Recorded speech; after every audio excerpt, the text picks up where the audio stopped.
Okay, so I need to preface this by saying, I am not a romantic person. Never have been. By the time I was 35 years old, I had watched pretty much every guy I knew get married, and every single time, I felt this quiet, private kind of relief that it wasn't me. I didn't hate those guys. I didn't think they'd made a mistake, exactly. I just knew myself well enough to know that I wasn't built for it. I liked my life. I liked my freedom. I liked being able to wake up on a Saturday and do absolutely nothing without having to answer to anyone. And then one night, at a wedding in Normandy, I got so obliteratingly drunk that I stumbled into the wrong bedroom. And somehow, that single stupid moment unraveled everything I thought I knew about myself. I'm going to tell you the whole story, because honestly, I've never told it the right way. People hear the short version and they laugh, and okay, yeah, it is kind of funny in retrospect. But when I was living it in real time, it was one of the most terrifying, humiliating, and confusing stretches of my entire life. And it ended in a way I genuinely did not see coming. Bear with me here. I promise it's worth it. So, May, Normandy. My cousin Simon was getting married to a woman from a good family up there, and the whole event was set at this enormous old country estate that her family had owned for generations. The kind of place where the wallpaper is older than your grandmother and every hallway smells like wood polish and history. Beautiful in a slightly oppressive way. I almost didn't go. I had worked back in Paris, and Norman weddings have a reputation. Everyone who's been to one will warn you. They start in the late afternoon and they don't end. They just keep going. Food comes in waves. Wine comes in rivers. Dancing starts at some point, and you're not entirely sure how or when. The whole thing operates on a completely different relationship with time than the rest of civilization. But Simon was basically my brother growing up, so I went. Packed a bag, took the train, showed up in my best coat, ready to survive one evening of country hospitality before slipping back to the city the next morning. What I was not ready for was Mademoiselle Dumoulin. She was the daughter of a retired colonel. Tall, blonde, athletic-looking in that way that suggests she'd grown up on horseback and could probably outrun you if she needed to. She had this directness about her, not rude, but completely unafraid of eye contact, which is unnerving when you're not expecting it. When she smiled, it was quick, like she'd assessed the situation and determined smiling was the efficient response. Someone had decided, in the way that someone always decides at weddings, that we were going to be paired together for the day. Escort her to dinner, sit beside her, dance with her between courses. I had not agreed to this arrangement, but here's the thing about weddings: nobody agrees to anything. You just find yourself doing it. She was perfectly pleasant. That was almost the worst part. If she'd been boring or difficult, I could have retreated into polite distance and spent the evening talking to the men about horses or politics, or whatever people talk about in Normandy. But she was funny and sharp, and she had opinions about things, and she kept dragging me into conversations I didn't intend to have. At some point, she pulled me out toward the park because she wanted to see the rose garden, and I went, because what was I going to do? Stand there and refuse? And we walked around in the evening light while dinner finished being set up inside. And she asked me about Paris, and I asked her about the estate, and we talked about, I don't even remember, a dozen things, nothing important. But she laughed at something I said, and it wasn't a polite laugh. It was a real one, surprised out of her, and I remember noticing that. Then I filed it away under irrelevant, because I was leaving in the morning, and that was that. The dinner was everything a Norman wedding dinner is. We sat down around 5 in the evening, and we were still at that table at 11 o'clock at night. 6 hours, course after course, wine with everything. The speeches were long and sentimental, and occasionally in a dialect I couldn't entirely follow. The room got warmer and louder as the night went on, that specific sound of a large gathering that's loosened up, where everyone's talking at once, and the laughter has gotten bigger, and the silences have disappeared entirely. By the time the women retired to their rooms, and the men settled into their chairs with cigars and glasses of Calvados, I was already more than a little unsteady, but I felt good. That specific, generous kind of drunk where everyone seems interesting, and the world seems like a fine place to be. Through the open windows, we could hear the outdoor celebration. The workers and tenant farmers and people from the surrounding village who'd been invited to their own separate party in the courtyard. And they were going at it. 2 violins and a clarinet playing fast, lopsided dance music, and a crowd of people jumping around in circles, laughing, singing, not particularly concerned with being in time with the melody. There were torches around 2 enormous barrels of wine and cider, and people kept breaking from the dancing to throw back a cup of something before plunging back in. I watched this for a while through the window, and then something came loose in me. I don't know how else to describe it. I just wanted to be out there, wanted the noise and the movement and the cold air, wanted to not be sitting in this warm room with my jacket buttoned being civilized. So I went outside. I remember the cold hitting me when I walked through the door. I remember the music getting louder and more chaotic the closer I got. I grabbed the hand of a woman who was passing near the edge of the dancing and just started moving. She laughed and went with it, this big open laugh, and we spun around until I couldn't tell up from down. And then I grabbed a cup of wine off a passing tray and drank it too fast and found another partner and kept going. I drank wine. I drank cider. I drank more wine. I danced with everyone who'd have me. At some point I was leading some kind of line that had formed, and people were following me, and I had absolutely no idea where I was going. The torches were blurring at the edges. The music sounded very far away, and then very close, and then far away again. Somewhere around 2 in the morning, my body finally sent me a message that I couldn't ignore. The message was, "You need to sit down. Now, possibly lie down. Actually, definitely lie down." I extricated myself from the courtyard with what I hoped was dignity. It was probably not dignity. I made my way back toward the house through the door into the dark interior hallway. The house was silent. Everyone upstairs had been asleep for hours. There were no candles lit, no lamps, nothing. Just darkness and the sound of my own breathing. I had no matches. I had no light of any kind. I stood there for a moment, letting my eyes adjust to nothing because there was nothing to adjust to. And then I felt around until I found the banister of the staircase, and I sat down on the bottom step to try to get my bearings. My room was on the 2nd floor, 3rd door on the left. I was sure of this. I had walked to it earlier in the evening when I dropped off my bag, and I'd made a specific mental note. 2nd floor, 3rd door, left. I can do this, I told myself.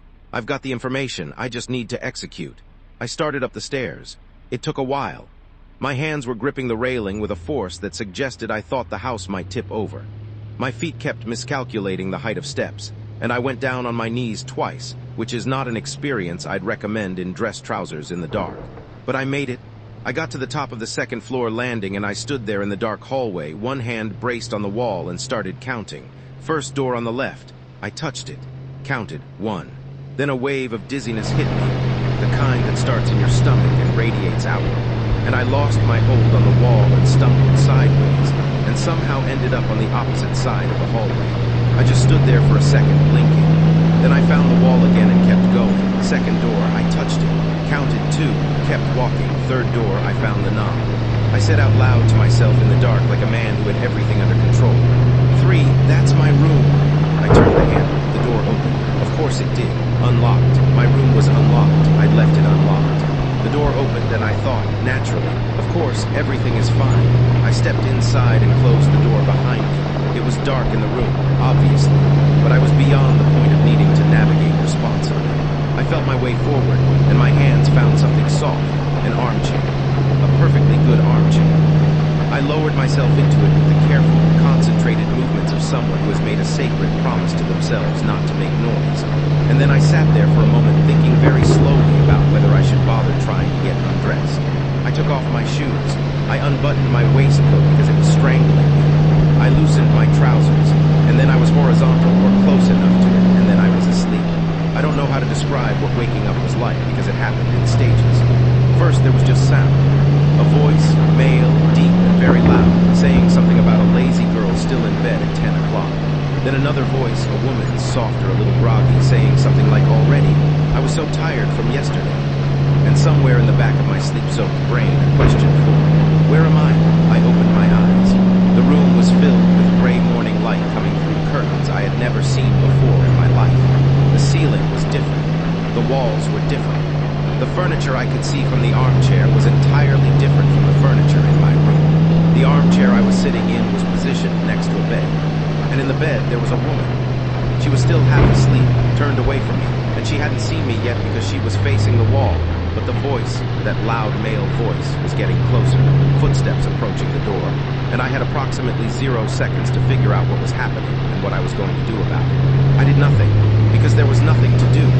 The door opened, and Colonel Dumoulin walked into his daughter's bedroom and saw me sitting in the armchair next to her bed, shoes off, waistcoat undone, absolutely no reasonable explanation available. There was a moment, just a moment, where we looked at each other. Then he lunged at me. I can't tell you exactly what happened in the next 60 seconds because it was chaos, pure chaos. We were grabbing at each other and knocking into furniture, and the girl in the bed was screaming, and more screaming was coming from somewhere else in the house. And I was trying to get away from a man who was considerably stronger than me and also, I would find out later, extremely serious about his intentions. Servants came, other guests appeared. Someone got the curtains open, someone separated us. And in the sharp morning light with half the wedding party staring at me, I stood in the bedroom of Mademoiselle Dumoulin, whom I had danced with politely for 6 hours the previous evening, wearing no shoes, my clothes disheveled. My hair God knows what state, and my shoes still on the floor beside the armchair. Nobody said anything for a long moment, and then everyone started talking at once. I got back to my actual room, my real room, the correct room, which was, I realized in the cold clarity of humiliation, the fourth door on the left, not the third, because I had miscounted, and I locked the door. My shoes were still in her room. I sat on the edge of my actual bed in my socked feet and stared at the wall and tried to figure out what I was going to do.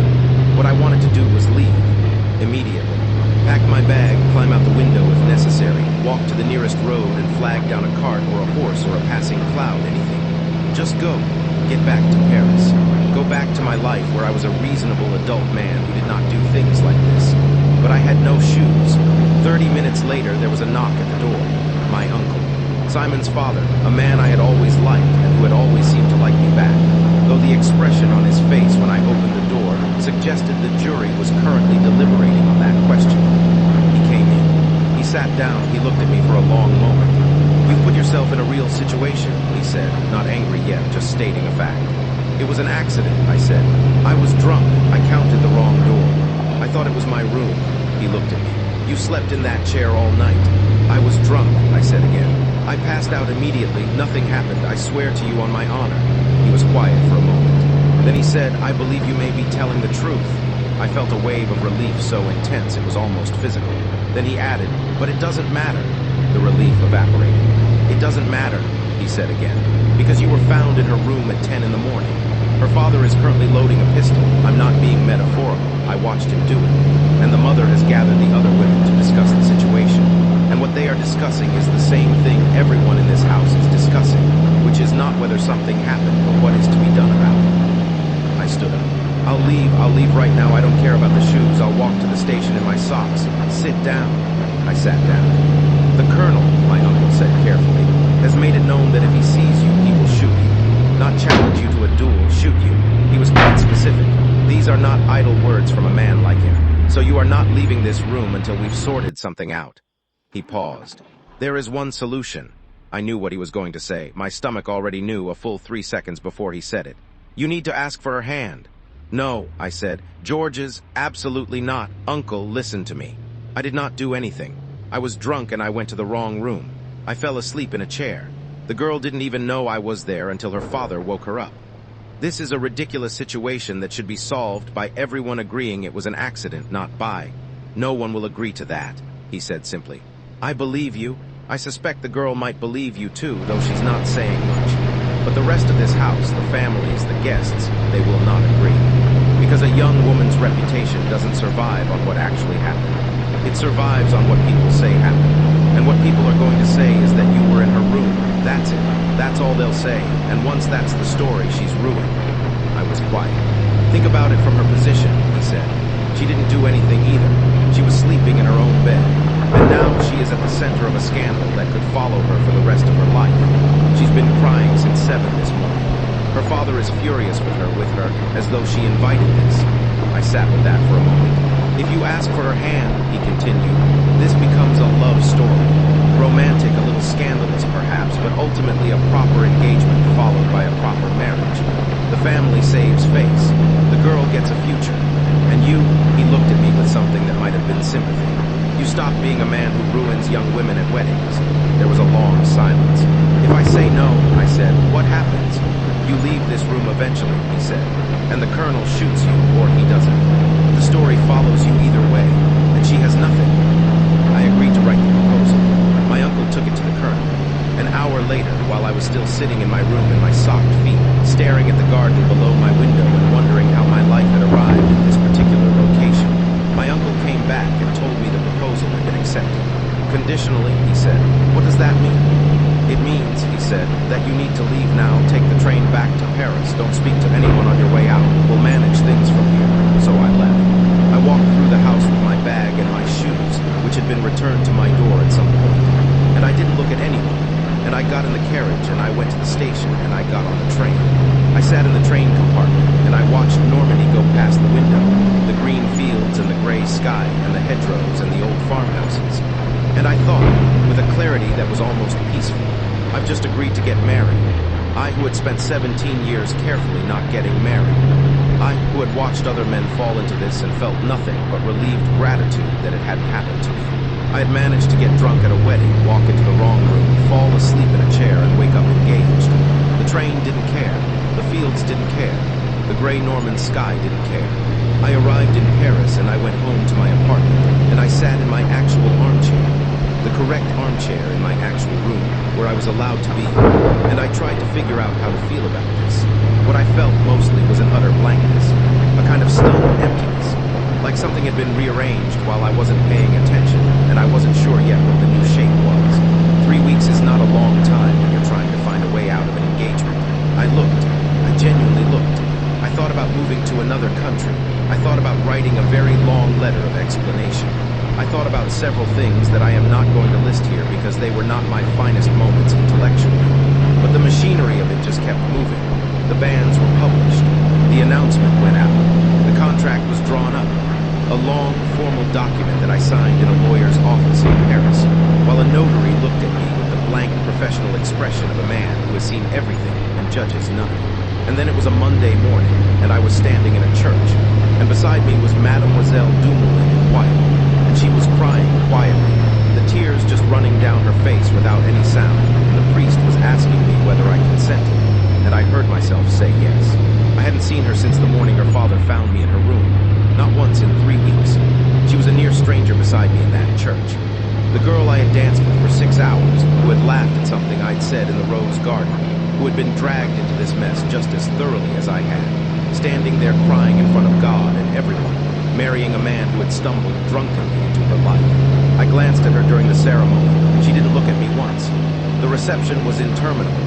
I went through it mechanically, shaking hands, receiving congratulations, smiling at people who were smiling at me.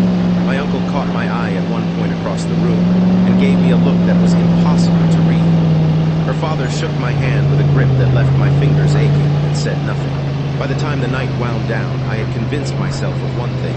Whatever this marriage was, whatever strange arrangement we had fallen into, I was the man of the house. That was still true, and I was going to make that clear. It sounds terrible now. I know it sounds terrible. I was angry and I was scared, and I was looking for something to be in control of, and that was what I landed on. I went upstairs to the bridal chamber with a speech half formed in my head.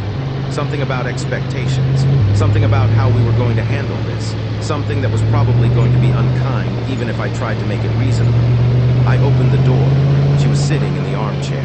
She was still in her wedding dress, fully dressed, exactly as she'd been in the church. Her eyes were red. Her face was very still. She had the composed, exhausted look of someone who has been crying for a long time and has run out of tears, but not out of whatever feeling was causing it. When she heard me come in, she stood up. She stood up and she walked toward me slowly, and she stopped a few feet away and she looked at me, not through me, not past me, but directly at me. And she said very quietly, very steadily, "Monsieur, I am ready to do whatever you may command. If you wish, I will end my own life." The speech I had prepared did not happen. I don't know what I'd expected. Anger, maybe, accusations, coldness. Something I could push against or respond to. But not this. Not this quiet, devastating thing she was offering, which was not submission exactly, but something closer to absolute surrender. The surrender of someone who has decided they have no agency left, and is handing the remainder of it to someone else completely. She looked terrified. She was trying not to show it, and she was mostly succeeding, but her hands were clasped in front of her very tightly, the knuckles pale. She was 22 years old. She had done nothing wrong. She had been asleep in her own bed. I don't know how long I stood there. Then I crossed the room and I kissed her. That was 5 years ago now. I was telling this story the other night at dinner, a table of old friends, the kind of dinner that goes on too long and gets too loud and ends with everyone being more honest than they intended to be. Somebody asked how I'd ended up married, and I started from the beginning. By the end of it, everyone was laughing, even me. One of my friends said, "You're the luckiest idiot in France." Maybe. I don't know if luck is the right word. I think about that sometimes, what the word is for what happened to me. Because it doesn't feel like luck exactly the way people usually mean it. It feels more like falling. The way you fall in a dream, fast and disorienting, and you brace for impact, and then the impact doesn't come, and you land somewhere you didn't expect and find it's not so bad. My wife is a remarkable person. She is direct and funny and occasionally infuriating in specific ways that I have come to find oddly comforting. She has her father's talent for looking at a situation and cutting straight to what matters, which is useful when one of us is being an idiot about something, which happens with a regularity I won't specify. She takes no nonsense from anyone, including me, especially me, and she is generous in ways I wasn't expecting and stubborn in ways I was. We don't talk about the wedding much. It's not a silence born of pain, exactly. It's more that we've agreed, without ever quite saying so, that where we started is less interesting than where we are. The story of how we met is something we tell at dinner parties for the laughs, not something we take seriously anymore. But sometimes I think about that girl standing in the armchair, the wedding dress, the red eyes, the clasped hands. I think about what it cost her to say that, to stand there and say, "I will do whatever you command. I will end my own life if you wish." To say that to a man she didn't know, in a situation that wasn't her fault, because the world had decided that this was where she ended up, and there was nothing to be done about it. And I think about what it would have meant if I'd been a different kind of man in that moment. I'm not telling you I'm a hero. I kissed her, I went to sleep, I was married. That's what happened. But I think about the version of that night where I wasn't, and it's not a comfortable thing to think about. She deserved better than the situation she was in. She deserved better than me stumbling into her room and derailing her life. And somehow, we landed somewhere that works. That is genuinely good, that I would not trade. I don't know what you call that. I'm not sure there's a word. One of my friends, after I finished the story, raised his glass and said, "To the God of drunkards, who chooses better than we do for ourselves." Everyone drank to that. And honestly, I can't argue with you. If you're reading this and you're the kind of person I used to be, the kind who has decided firmly and finally that you're not built for any of this, that you like your life exactly as it is, and you have no intention of letting anyone rearrange it, I'm not going to tell you that you're wrong. Maybe you're right, maybe you know yourself perfectly, but I will say this. I was 35 years old and I was absolutely certain, and all it took was one bad night of navigation. Life doesn't always ask your permission before it rearranges things. Sometimes you just walk through the wrong door.